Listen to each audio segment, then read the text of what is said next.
Hello, Mara. How are you? What is happening? The first time I ever saw you was in Angels in America, and your performance in that blew me away. So I just thank you. I want to get that out of the way. Thank you for saying that. Thanks. With Mary Louise Parker. I know, and you two have such terrific chemistry, so that had to be a lot of fun when you got together on Weeds. It was just like old times. It was. It was a cool little surprise. I got the material, and I had read about the show that she was doing, but it was sort of a surprise for us, and I showed up, and, geez, now we've been doing this a lot longer than we did that for. So, yeah, we know each other at this point, I would say. Now, did you expect that Weeds would resonate so well? A suburban mom who's selling weed. Yeah. And then it turns into this, people can really identify with it. How many people ask you if you smoke weed or where you get your weed from? A lot more people, as the years go by, want to smoke me out, which I assumed that would happen right out of the gate, and it took a couple of seasons. I was shocked at how few people did, but now I can't leave the house without people wanting to get me high. I guess a good problem to have. If you're looking to get high, it's a great problem to have, and sometimes you are. I'm a little behind on Weeds because I watch it like an entire season, and now season 4 just came out. So I'm like, you are in for a treat. I know. I believe, and I say this honestly, that season 4 was our finest hour. Not everyone feels the same, but I think it was really cool. Well, I'm fascinated by her character, and I was watching it on a plane, and the episode came where you had your rabbinical girlfriend. That was 2. Season 2. Okay. Right. Season 2. And I'm on a plane watching this on a laptop. And then all of a sudden you break out this giant black dildo. She broke it out.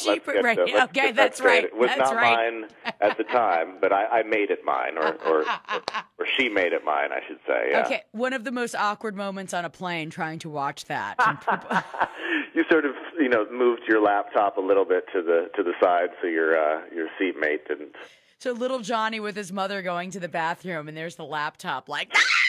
Yeah. Well, I'm glad I could be there for you in that way. You really were, and you seem that was a lot of fun. The lovely Maytal Dohan as Yael. She was one of our finest guest stars that we've had, and we had a good time. You worked with Albert Brooks, and he's one of your heroes. I'm sure that had to be a great experience. What was your reaction when they told you he was coming on the show? Well, of course we were all scared. I've had several occasions when you sort of are about to work with some sort of legendary, iconic figure, and everybody wants to come out and tell you, "Oh, they don't look them in the eye," or tell you some sort of horrible story. And of course, he turned out to be not only like the greatest guy, but so invested in just being an actor and just wanting to come on and do the show. And it was great. I'm hoping that he returns, and I think it's a possibility. Was he a big fan of the show before he came on?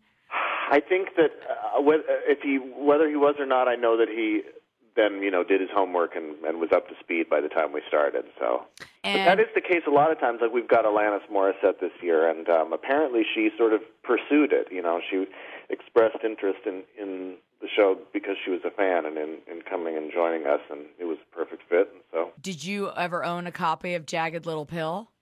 I didn't really need to because you just had to turn on the radio for about a year. And so Alanis is not hurting for the mortgage.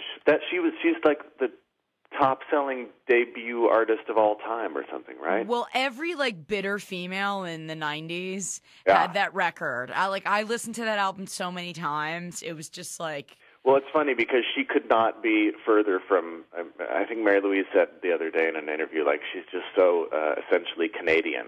She could not be sweeter and more polite and lovely to work with. Well, who would be your dream cameo on Weeds? Who would you want to see on Weeds? Or who's come up to you as far as being a fan on the show who you think that, maybe we could get this person on? Oh, yeah. It was pretty exciting to have Jennifer Jason Leigh is our other big name this year that came to join us. And very excited about grew up that. Worshiping her. But then that's the really cool thing is that you forget, if you've been around for a while, it's a TV show, and it's that, famous people have watched it, right? So I went to the SAG Award a couple months ago, and I'm outside where the people are smoking, and Kiefer Sutherland came over, and he's like, you know, I'm working all day, and I don't even get to see movies, but I watch your show all the time, and you guys are the greatest, and it's just always this strange surprise, like, oh, wow, that's pretty cool. So do you think the people that really love weeds are also people that love weed? I think we have a built-in demographic, probably, but I think it probably goes beyond that. We're not really a pot show. I understand, especially not anymore. I think we barely even smoke anymore on the thing. So I think that far and wide, all sorts come to us. It's because my mother is a huge fan of the show, and she doesn't smoke weed, as far as I know. So she tells you. I know. It'd be awesome if she did, though. Maybe the next time, maybe you should go over tonight for the premiere of Weeds. Just hide a small little joint in your purse and see, See if it resonates with her. Take it slow. See if she yells at you or maybe says, oh, how about not bogarting that? And is it like other shows where you really don't know what's going to happen until you see the script that day, or do you? Well, not that day. We usually we've been getting them pretty good this season. Usually about a week before we start each episode. Okay. And I have a sense of I talk to the writers. I have a sense of sort of what the arc, the general arc, will be. But it changes, and they change their mind about stuff. And yeah, sometimes things change on the day. And you get your script that day, and you're like, "Oh my God, I can't believe I'm going to be in a scene with a black dildo today." That is the most exciting part of being an actor. Is you wake up one morning and say, "I never thought I had this in my future." And there it is. Not the black dildo. That I'd had lots of times in my own life, but there are other things that are new and exciting. Anything new that you're doing beyond Weeds, or is this like the main thing for you right now? Yeah, Weeds is a brief part of the year, so I have lots of time to do other stuff. I just got home from a film festival in Seattle. I've got a couple movies sort of doing the festival circuit, and so, yeah, we shall see. Well, we hope to see you in Atlanta sometime soon. Have you ever spent any time here? I would love that. No, I haven't, and that is like one of the cities that I would like to. I've got to just do a tour. You do need to do a tour. We'd love to have you here. We'd give you the grand tour. I love it. I'm going to write that down. Write that down. Are you a big music fan? Like, what's in your iPod right now? What is in my iPod right now? Or in your iPhone or your iTouch or your laptop? I got the tinted windows. You know what that is? Yeah, I'm familiar with that. Power pop supergroup. Yeah, I saw their first gig when I was in Austin, and then I saw them here.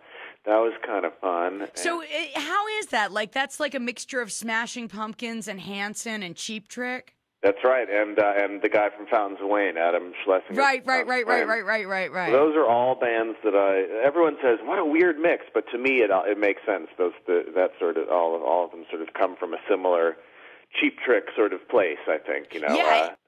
Well, I'm sure they're thrilled that you're pumping them up. Yes, I've now gone way too far talking about tinted windows. You're like really fired up about it. They owe me some money, Well, we're going to be watching you on Weeds all season. Your character is amazing. You're absolutely gorgeous. Oh, God, I'm coming to Atlanta tomorrow. Would you please come to Atlanta? Because we'll show you a great time. You're so amazing on Weeds. It's one of the best shows on TV. And I think that's why I like watching it on the DVDs, because I can get through the entire season in like 2 days. You know, the episodes are so short. Yeah. And you want it to be longer. You don't want it to be over. That is a good way to watch it. It's true, because it's in these little 27-minute bites, and you can just throw it down over dinner, and you get a whole season in there. Yeah, it really is. It really is great. Well, congratulations on all your success with the show, and we hope to see you in Atlanta, Justin Kirk. Thank you, Mara. Come visit us. All right, we'll take care. Talk to you soon.